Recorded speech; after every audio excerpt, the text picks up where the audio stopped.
Police विभागामधला चाललेला भ्रष्टाचार जो आहे तो प्रचंड मोठा चाललेला आहे आणि त्यामुळे त्यांना धाक राहिलेला नाही. गृह विभागाचा धाक पोलिसांना राहिला नाही. त्यामुळे त्यांचे हप्ते बांधलेले आहेत. एक जर डान्स बार चालत असेल तर तो 10 लाख रुपये महिन्याला घेतो, त्याचे रेट ठरलेले आहेत. ऑर्केस्ट्रा कम डान्स बार असेल तर त्याचे रेट ठरलेले आहेत. दारू आपले गुत्त्यांचे रेट ठरलेले आहेत. बिअर बारचे उशिरापर्यंत चालवायचे रेट ठरलेले आहेत.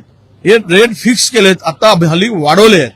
ज्यावेळेस यावर बंदी आली, नवी कायदे आले, त्याच्यामध्ये दुरुस्ती आली, पण हे संपूर्ण काही चाललं आहे नवी मुंबईमध्ये.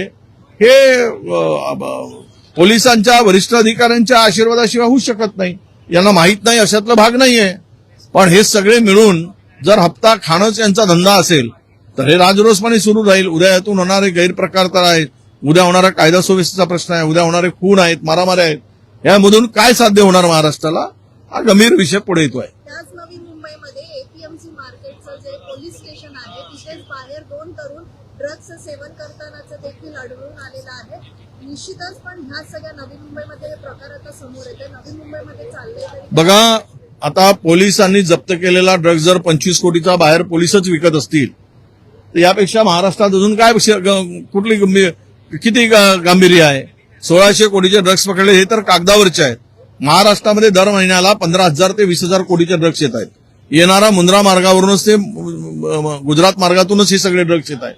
आणि सगळी तरुणाई या ड्रग्जच्या विळख्यात आता पूर्णतः सापडलेली आहे. आणि पूर्ण तरुण एकतर मोबाईल मधल्या असलेल्या सोशल मीडियावर तो बिझी आहे, त्याला जो डेटा मिळतोय, आणि दुसरी ड्रग्स मध्ये व्यस्त आहे. त्यामुळे त्याला त्याच याच्यामध्ये अडकून ठेवण्याचं हे सरकारचं धोरण आहे. एकतर तुला आम्ही ड्रग्ज देऊ, नाहीतर फ्रीमध्ये तुला मोबाईल हे देऊ, त्याला डेटा देऊ. म्हणजे तू त्यात खेळत राहा, ड्रग्ज घेत राहा, तू आमच्याकडे काही मागू नकोस.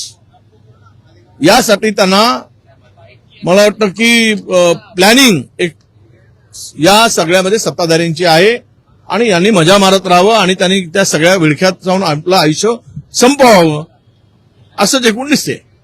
थँक्यू.